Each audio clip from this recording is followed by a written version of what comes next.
I'm Kailey, and I'm both autistic and gifted. Today, I'm here to talk about autism. For those who don't know, autism is known as a developmental disability. Approximately 1 to 2% of the Canadian population is on the spectrum, around 135,000. Autism is considered neurodivergent, meaning not standard or neurotypical. Neurotypical refers to anyone who is not autistic or has an autistic-like brain.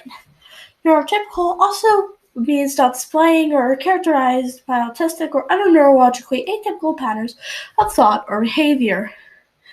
The definition for neurotypical has been expanded to include the absence of other neurological conditions like ADHD or learning differences. There's currently no hard data about what amount of the population is neurotypical. The neurodivergent or neurodiversity labels are an approach that argues various neurological conditions like autism are the result of normal variations in the human genome. In short, it's in our DNA. As with most disabilities or differences, there are a lot of stereotypes around autism. The biggest one that can be a challenge for autistic people is the stereotype all autistic people are the same. This stereotype is often tied with, you don't look autistic.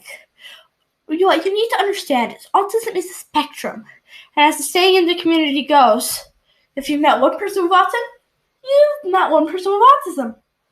The similar stereotypes are that we don't make eye contact, we're nonverbal, and we don't want friends. Even though people with autism can have these, not everyone on the spectrum presents all or even some of these traits. There's also a stereotype that we live in our own world. For men with autism, it's completely opposite. Often the behaviors tied to this assumption are signs that we're overwhelmed or are trying to stay calm and focused. The world can be too loud, too noisy, too bright, or too crowded for those on the spectrum. The last stereotype I want to address is that autistics can't make friends or aren't social. We can come off as shy, but sometimes we just want to warm up to someone and understand their behaviors.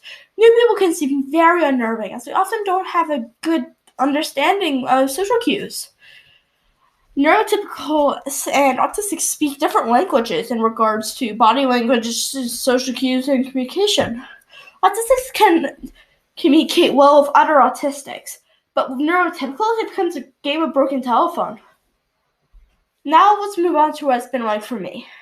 It's hard for me to describe my autism because I'm also gifted and the two intertwine. Autism and giftedness are comorbid.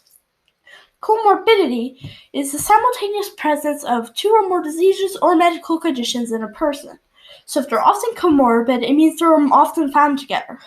It is common for autism and giftedness to be found together in an individual. When I was little, according to my parents, I preferred to talk to adults over people my own age. I would often play alone, and I was an early reader. I also had an advanced vocabulary. I liked to put my toys in a row. The first time I was assessed was the end of second grade. The psychologist chose not to include an autism assessment as she felt I was too social for autism. The reason being, I used a thing that's called masking, where we pretend to be neurotypical by mimicking others around us, and it can often be done unconsciously. I received my diagnosis for giftedness only. I didn't receive my autism diagnosis until 4th grade when I was 9.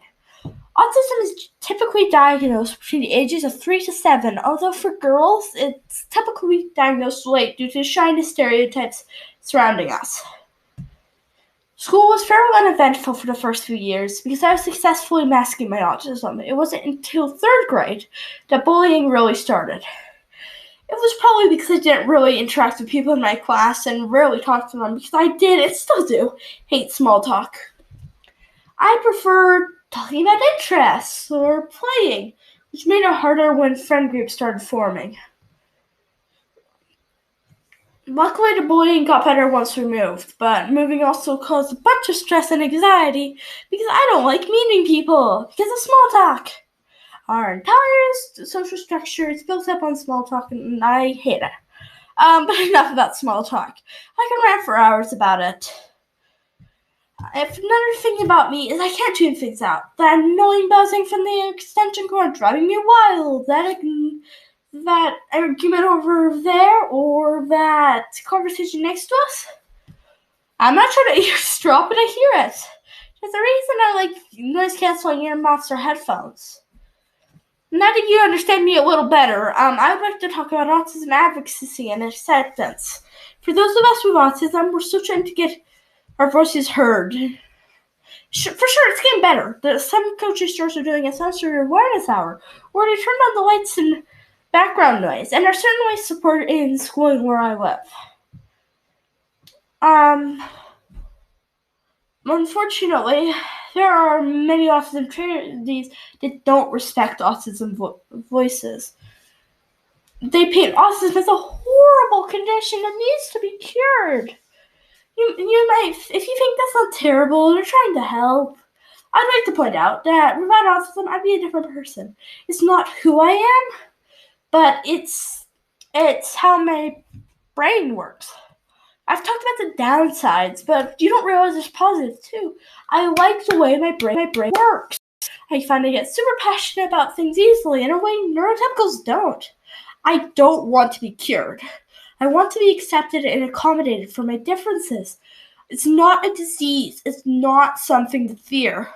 Overall, to all you neurotypicals, the biggest point to take away from this is that everyone on the spectrum is different, and that we're humans too. And to all of you on the spectrum, I wish you well. Thank you for listening.